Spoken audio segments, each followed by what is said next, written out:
بسم اللہ الرحمن الرحیم۔ ناظرین، حضرت علی رضی اللہ تعالیٰ عنہ وہ ہیں جنہوں نے بچوں میں سب سے پہلے اسلام قبول کیا اور عقل و دانش میں سب سے عمدہ تھے۔ حضرت علی رضی اللہ تعالیٰ عنہ نے علم سیدھا معلم کائنات محمد صلی اللہ علیہ وآلہ وسلم سے سیکھا اور آپ کی ساری زندگی آپ صلی اللہ علیہ وآلہ وسلم کے ساتھ گزری۔ ایک دفعہ یہودیوں کی ایک جماعت حضرت علی رضی اللہ تعالیٰ عنہ کے پاس آئی اور وہ حضرت علی رضی اللہ تعالیٰ عنہ کی علم اور دانائی کے مقام سے واقف تھے۔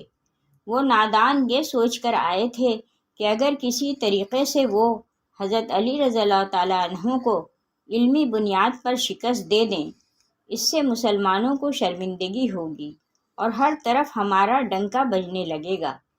چنانچہ اس جماعت نے منصوبہ بنایا کہ ہم حضرت علی رضی اللہ تعالیٰ عنہ سے مشکل سوالات کریں گے تاکہ وہ ان کا جواب نہ دے سکیں۔ اس جماعت کے یہودیوں نے یہ بھی منصوبہ بنایا کہ اگر حضرت علی رضی اللہ تعالیٰ عنہ ان کے سوالات کے جوابات دینے پر فقط تیار ہی ہو جائیں اور جواب نہ بھی دیں تو وہ جیت جائیں گے، کیونکہ وہ حضرت علی پر شرط لگانے والے تھے کہ ان کے سوالات کا جواب قرآن کے بجائے تورات سے دیا جائے، اور اگر باب علم اس بات پر راضی ہو گئے تو انہیں قرآن سے ہٹنا ہوگا۔ یہودیوں کی یہ جماعت اپنے دانشور اس جالوت کی قیادت میں حضرت علی رضی اللہ تعالیٰ عنہ کے پاس آئے اور بولے کہ اے علی، ہم لوگوں نے آپ کے علم کا بہت چرچا سنا۔ حضرت علی رضی اللہ تعالیٰ عنہ مسکرا کر بولے، تو کیا اس بات کی تصدیق کرنے آئے ہو؟ جالوت بولا، ہم آپ سے چند سوالات کریں گے، آپ کو ان کا جواب ہماری کتاب تورات سے دینا ہوگا، اور اگر آپ نے سب کے سامنے ان سوالات کا ٹھیک جواب دیا تو ہم آپ کو باب العلم مان لیں گے۔ حضرت علی رضی اللہ تعالیٰ عنہ نے یہودیوں کا چیلنج قبول کر لیا اور بولے کہ اگر میں تمہارے سوالات جو کہ میں ابھی تک جانتا نہیں ہوں کہ اگر میں ان کے جوابات دینے میں کامیاب ہو گیا تو کیا تم لوگ اسلام قبول کر لو گے؟ یہودی اس بات پر آمادہ ہو گئے۔ اگر ان کے تمام سوالوں کے جواب انہیں تورات سے مل گئے تو وہ یہودی مذہب چھوڑ کر اسلام قبول کر لیں گے، اور یہ اس بات کی دلیل ہوگی کہ جن سے آپ نے علم سیکھا ہے وہ یقیناً اللہ کی طرف سے بھیجے گئے سچے نبی ہیں۔ دونوں فریقوں میں معاملات طے ہو گئے اور سب لوگوں کو بلایا گیا تو یہودیوں کی طرف سے راس جالوت چہرے پر فاتحانہ مسکراہٹ لے کر فاتح خیبر سے علم کے تکبر میں بولا کہ اے علی، اس ایسی چیز کا نام بتائیں جو خدا کے لیے نہیں ہے۔ یہودی یہ جانتے تھے کہ مسلمانوں کی کتاب میں درج ہے کہ ہر چیز خدا کے لیے ہے، اور اس بات کا جواب باب العلم کے لیے دینا ناممکن ہوگا۔ مجمع میں بیٹھے تمام افراد سوچ میں ڈوب گئے کہ کائنات میں کوئی ایسی چیز بھی ہے جو خدا کے لیے نہ ہو۔ تب حضرت علی رضی اللہ تعالیٰ عنہ نے بغیر کسی توقف کے فرمایا کہ تم جاننا چاہتے ہو کہ وہ کون سی چیز ہے جو اللہ کے لیے نہیں ہے، تو اس کا جواب شرک ہے۔ اللہ ہر قسم کے شرک سے پاک ہے۔ تمام مجمع جو بیٹھا سن رہا تھا بے ساختہ واہ واہ کہہ اٹھا۔ تو راس جالوت نے دوسرا سوال کیا اور بولا کہ اے علی، یہ بتائیے کہ وہ کون سی جگہ ہے جہاں اللہ موجود نہیں ہے؟ حضرت علی بولے کہ اللہ تعالیٰ ہر جگہ موجود ہے۔ اس پر راس جالوت بولا، اس سوال کا جواب آپ ہمیں ہماری کتاب سے دیں۔ حضرت علی المرتضیٰ رضی اللہ تعالیٰ عنہ نے فرمایا کہ کیا تمہاری کتاب میں یہ نہیں لکھا کہ موسیٰ علیہ السلام کے پاس ایک فرشتہ آیا، آپ نے اس سے پوچھا وہ کہاں سے آیا ہے، تو اس نے جواب دیا کہ 7ویں آسمان سے آیا ہے۔ پھر ایک فرشتہ آیا اور اس سے پوچھا کہ وہ کہاں سے آیا ہے، وہ بولا کہ وہ زمین کی 7ویں گہرائی سے آیا ہے۔ موسیٰ علیہ السلام نے دونوں سے سوال کیا کہ تمہارے قریب وہاں کون تھا؟ تو وہ بولے کہ ہمارے قریب وہاں ہمارا رب تھا۔ بس معلوم ہوا کہ بلندیوں کی انتہا ہو یا پستی کی انتہا، رب ہر جگہ موجود ہے۔ یہ جواب سن کر یہودی ششتر رہ گئے۔ تب حضرت علی رضی اللہ تعالیٰ عنہ نے فرمایا کہ پاک ہے وہ ذات جو کائنات کے ذرے ذرے میں ہے اور ہر چیز میرے رب کے قریب ہے۔ تیسرا سوال یہودیوں نے پوچھا کہ اے علی، یہ بتائیں کہ وہ کون سی چیز ہے جو رب کے قریب نہیں ہے؟ مولا علی بولے کہ ظلم ایک ایسی چیز ہے جو میرے رب کے قریب نہیں ہے۔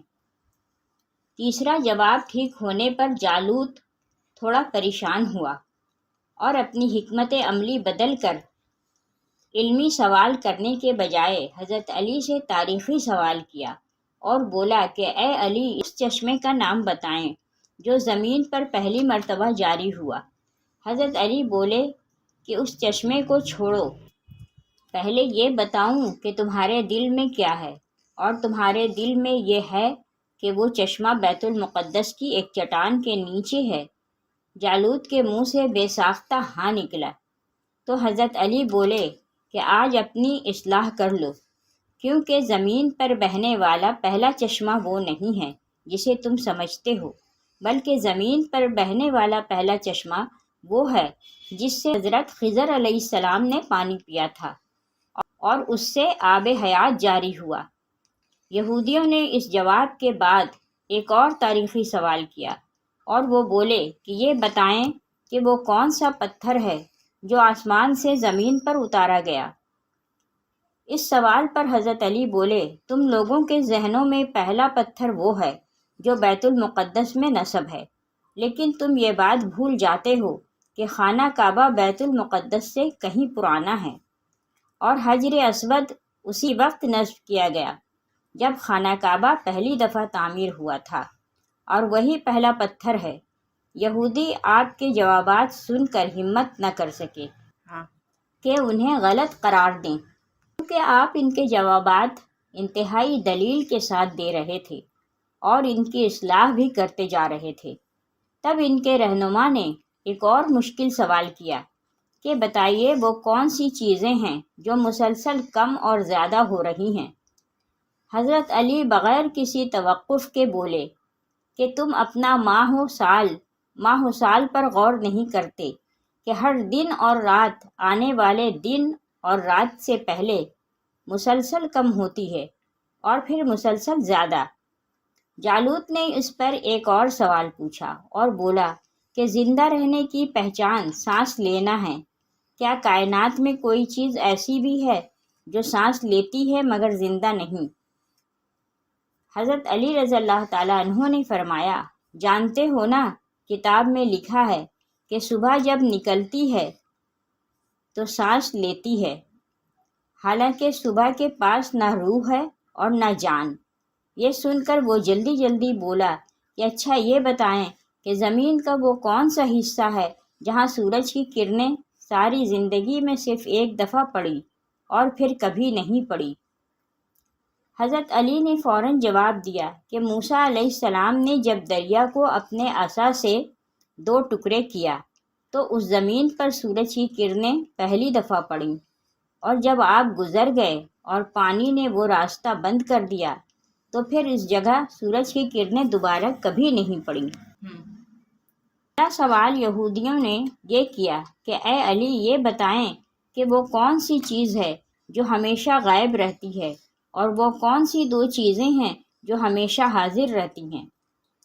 حضرت علی بولے، آسمان اور زمین کی طرف دیکھو، وہ دونوں تمہیں کبھی غائب نظر نہیں آئیں گی، وہ دونوں ہمیشہ حاضر رہتے ہیں، اور موت اور زندگی کو ڈھونڈو، تم دونوں کو غائب پاؤ گے اور تمہارے پاس ان کا کوئی پتہ نہیں۔